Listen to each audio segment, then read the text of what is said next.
E aí, pessoal? Voltei. Já dando continuidade à aula passada. Então, a gente está falando, só recapitulando, para quem chegou agora, né, que não assistiu a outra aula, então assistiu a outra e aí perdeu. Mas enfim, elas estão lá no portal, tá? Podem ir pegando pela ordem para entender o contexto. Então no YouTube agora, viu? Agora você, como é o nome daquele negócio que faz no YouTube? YouTuber. Pronto. Então, gente, a gente estava falando sobre a nova medida provisória, editada hoje, dia 2 de abril, 936 de 2020, no seu aspecto que trata da suspensão do contrato de trabalho. E eu parei a aula passada falando como vão ficar, né, que é assim, a grande pergunta, tá, beleza, Tiago, você disse que a suspensão ela pode ser do máximo do prazo de 30 dias, ou se antes disso terminar o período de calamidade pública, ela pode ser em 2 períodos de 30, ou seja, não precisa ser os 60 dias corridos e tal, isso aí você falou. Agora, a remuneração. O que é que vai acontecer para os empregados, com relação à remuneração? A remuneração vai ser o seguinte, vamos lá. Vai depender do tipo da empresa. Se for uma empresa que tenha faturamento anual inferior a 4 milhões e 800, ou seja, a grande maioria das pequenas empresas, a grande maioria das pequenas empresas e microempresas e tal, tem esse faturamento inferior. Então, se ela for inferior, o empregador vai suspender o contrato e o empregado vai receber todo do governo uma bolsa, através de uma bolsa. Ele suspende o contrato, né? Claro, né? Suspensão do contrato, né? Paralisação de todas as obrigações, quase todas, né? Vai ver. Então ele suspende e o empregado vai receber uma bolsa. Certo? O empregador não tem obrigação com o salário, nesse caso. Esses pequenos, micros, né? Por conta do faturamento, pequenas empresas, até para não quebrar as empresas, né? E até prever possíveis desligamentos e tal, inchar o poder judiciário, aquela coisa toda, vamos preservar. Eu li para vocês, está lá no artigo 2º, inciso 1, 2 e 3 da medida provisória, quer dizer quais são os princípios. Claro, valor social do trabalho, livre iniciativa, preservação dos empregos, preservação da continuidade da relação de trabalho, por aí vai. Então, o governo vai pagar tudo. O governo paga tudo. Certo? Aí ele vai e paga tudo, nesse ponto. Entendeu? Nesse ponto aí o governo vai e paga tudo. Vai arcar. Né? Mas não é com o salário. O governo vai pagar o seguro-desemprego, 100% do seguro-desemprego. É o governo. Tá? Não é com salário. Entendam isso. Então, se vocês tiverem aí, né? Porque o seguro-desemprego ele é calculado com a base, a média salarial. Mas ele tem um limite, gente. O governo tem um limite. O limite máximo, ou seja, o teto máximo que ele paga de seguro-desemprego por mês é de 1.859. Se eu não me engano, acho que é isso. 1.859. Então, se o cara ganha, Tiago, 8 mil, lascou. Vai receber 1.859 durante 2 meses. Né? É isso, tá? É isso. É difícil, mas é difícil para todo mundo. Ele ganha, ele vai... Não, tá ganhando 3 mil, 4 mil. Agora, se a empresa for uma grande empresa, ou seja, se o faturamento anual aí for maior do que 4 milhões e 800, tem algumas empresas aí, né? Que tem um faturamento anual. Faturamento, gente, não é lucro não, é faturamento mesmo. Né? Daí vai tirar aquelas coisas para lá, de um para o outro, e vai ter o lucro. Mas faturamento da empresa. 4 milhões e 800. Se ela for maior, aí muda a história. Aí se for maior, esse faturamento, o empregado, ele vai receber do empregador 30% do seu salário, da sua remuneração, né? Da remuneração, vai receber 30%. E os 70% restante, quem vai pagar é o governo. Mas não é 70% da remuneração, é 70% do seguro-desemprego, que ele teria direito.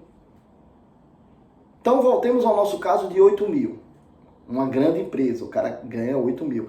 E a ideia é mais ou menos essa, né? Quem vai ganhar 8 mil numa microempresa é difícil, mas vamos dizer que ganha 8 mil numa grande empresa. Uma empresa que tem esse faturamento acima de 4 milhões e 800. O que é que vai ocorrer nesse caso? Nesse caso vai ser o seguinte, contrato suspenso, tá? Suspenso no nome, né? Prazo máximo de 60 dias, ou se durar antes da calamidade, terminar a pandemia, tal, aquela coisa toda. Então ele vai ser suspenso no nome, né? O contrato de trabalho está ali suspenso. Ele ganha 8 mil. O empregador vai ter que lhe obrigatoriamente pagar 2.400. O empregador vai ter que pagar 2.400 de salário, tá? Ele vai pagar ele 2.400, desculpa, de salário não, uma bolsa que o empregador vai pagar. Porque não vai ter natureza salarial não, já que o contrato está suspenso. É uma bolsa. Então ele vai pagar 2.400, o empregador a ele, e ele vai receber 70% do benefício do seguro-desemprego que teria direito se fosse demitido. Como ele já está no teto, né, 8 mil, ganhando mais que o teto maior da Previdência, ele iria receber, se saísse de seguro, 1.800. Então o Estado vai pagar ele 70% de 1.800. Então ele vai receber por mês 2.400 mais 70% de 1.800, que deve dar algo em torno aí de 1.200 e alguma coisa, 1.260, por aí. Então o Estado vai pagar ele 1.260 e o empregador 2.400. Aí ele vai receber 3.660. Ele estava recebendo 8. E vai receber durante o período de suspensão do contrato 3.660, mais ou menos.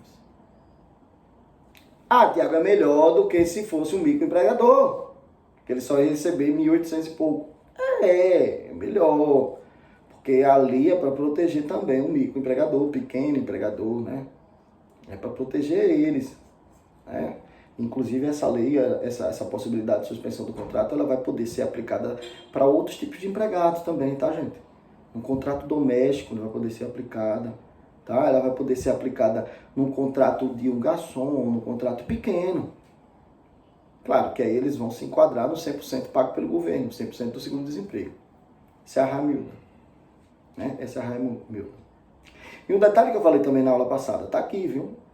A suspensão pode ser feita por contrato individual, tá? Ela vai poder ser feita por contrato individual. O que tá aqui, mas não é o que eu acho. Eu acho que se o empregado for considerado hipersuficiente, sim, acordo individual. Tá ganhando um salário de 12 mil e tanto. Mais de 12.200 e tem nível superior, aí é suficiente, aí ele pode. Agora, se ele não for, se ele for abaixo, aí a negociação tem que ser coletiva. Tá, gente? A negociação teria que ser coletiva. Eu acho que é uma forma de se proteger as relações individuais também. Tá? De se proteger as relações individuais. Porque, de repente, vamos lá, o cara tem condição de fazer teletrabalho. Entendem? O cara tem condição de fazer teletrabalho. Aí o empregador diz o seguinte, olha, vamos suspender o contrato, mas, de fato, o empregador continua entrando em contato com o empregado e ele passando atribuições. Você pode fazer de casa isso aí, você pode fazer, basta ele trabalhar um dia. Tá aqui na lei também, na medida provisória. Basta ele trabalhar um dia, que vai ser desconsiderada a suspensão do contrato. E o empregador vai ter que devolver ao Estado o que o Estado pagou e ainda pagar ao empregado o seu salário. Basta trabalhar um dia. Bastou um dia. Certo? Bastou trabalhar um dia, lascou. Então não pode, suspender mesmo o contrato de trabalho. É até uma das interpretações teleológicas que a gente pode tirar dessa lei, né, gente? É que a pessoa fique em casa. A ideia, né? Ficar em casa. Fique em casa. Diminuir o contágio, diminuir a quantidade de pessoas circulando na rua. Salvo aquelas atividades consideradas essenciais. Então, até aí, beleza? Tranquilo. Tá. E se passar o período da calamidade?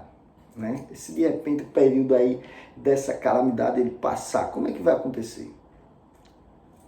Volta tudo que era antes. Um prazo de 2 dias. Tem um prazo de 2 dias para que volte tudo a ser como era antes. Então, o empregado volta para o seu trabalho. Tá? Passou a calamidade, eita, acabou, para todo mundo sair para a rua, tal, não sei o que. Aí 2 dias, esse prazo aí de 2 dias, deve ser para essa pessoa que já está presa dentro de casa o tempo todo, pega 2 dias e sair adoidado por aí pelo mundo, depois desses 2 dias ela volta para trabalhar. tá? Aí ela volta imediatamente para trabalhar. Então ele deu uma suspensão de 60 dias. Mas com 15 dias, viram que, olha, tá tudo bem, o ar já tá bom, todo mundo tá pegando mais, tá controlada a pandemia, passou o período de... Pronto, volta todo mundo 15 dias.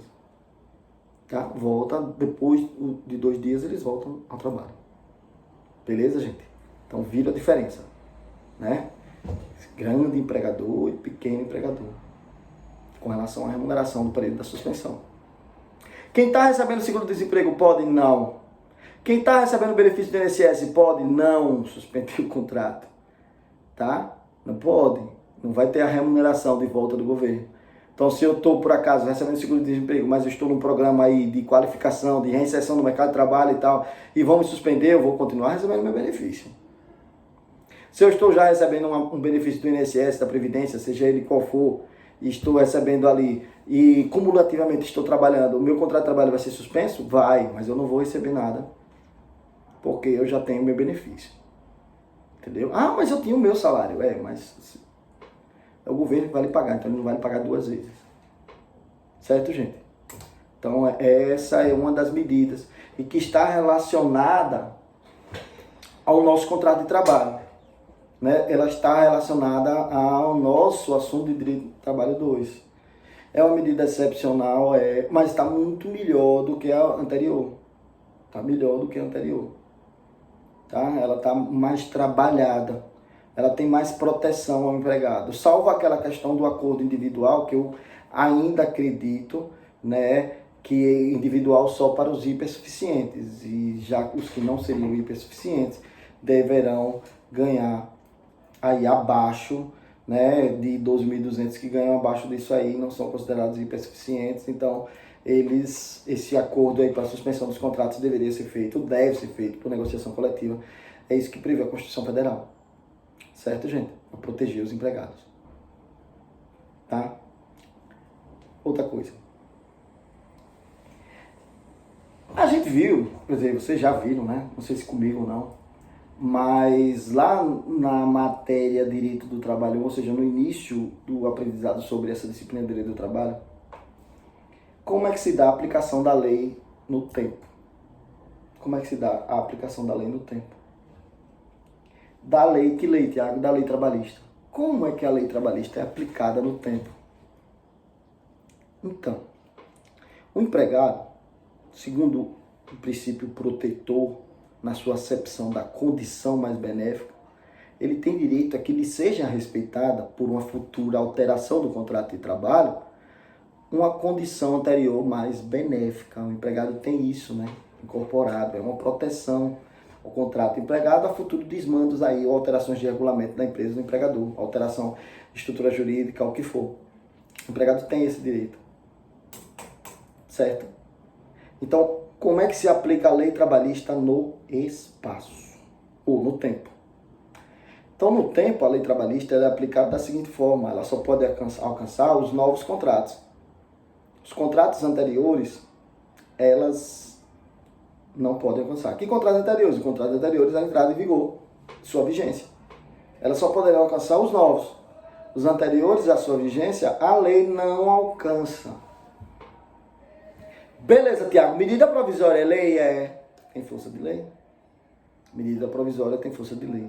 Então, uma medida provisória que regule as relações laborais só vai poder ser aplicada para os novos contratos de trabalho que surjam a partir dali,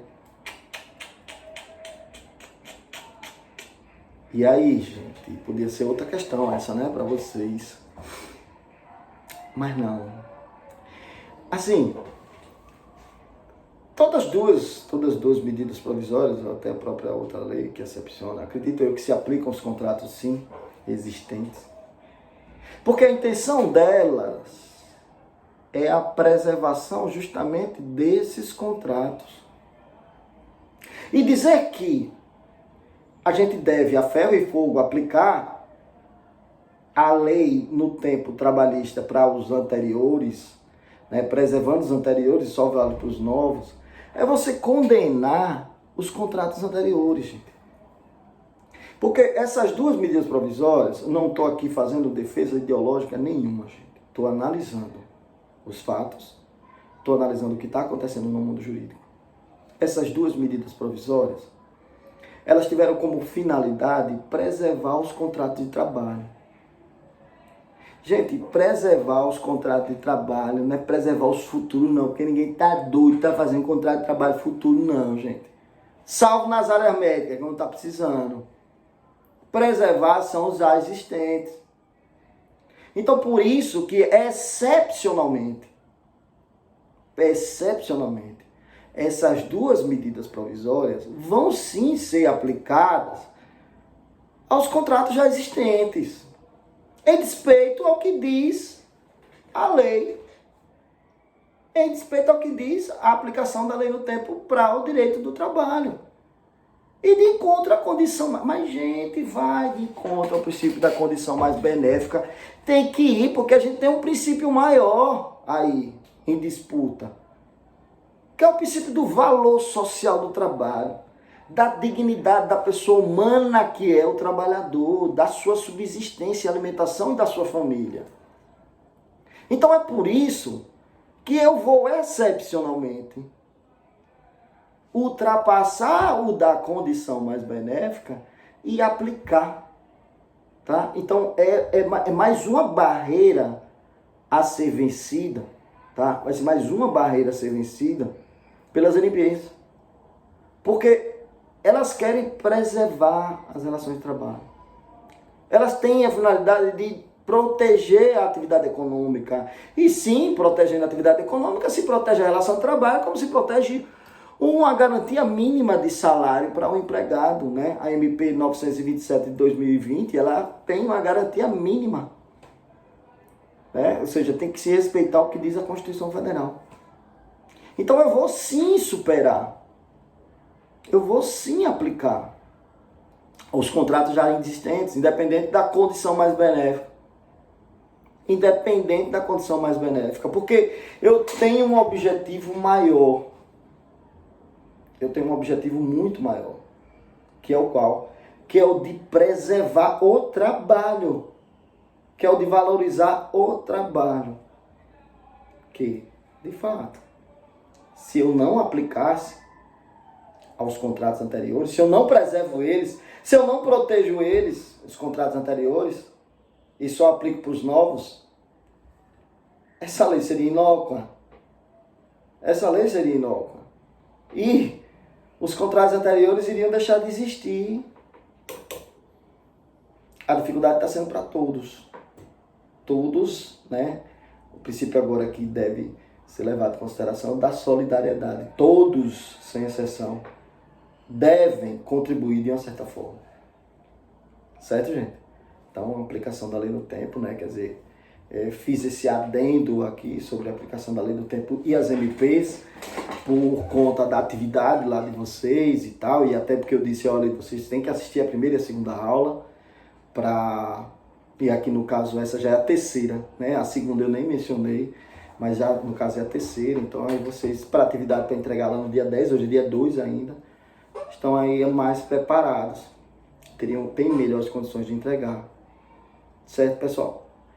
E dúvidas poderão ser tiradas, se tudo der certo, lá no canal do YouTube, ou também, né, tudo dando certo, as dúvidas podem ser encaminhadas por e-mail, pelo WhatsApp, né? Vocês escolhem aí um canal de comunicação, tá? Até mais. E na próxima aula, a gente já vai voltar a nossos planos, tá? Nossos planos de aula, eu creio que a gente deve ter parado em aviso prévio, alguma coisa assim, de contrato de trabalho. Então, eu vou voltar os nossos planos. Eu acho que a gente vai falar na próxima aula sobre extinção do contrato de trabalho como um todo, as formas de extinção, o culpa, sem culpa, tal, tudo isso.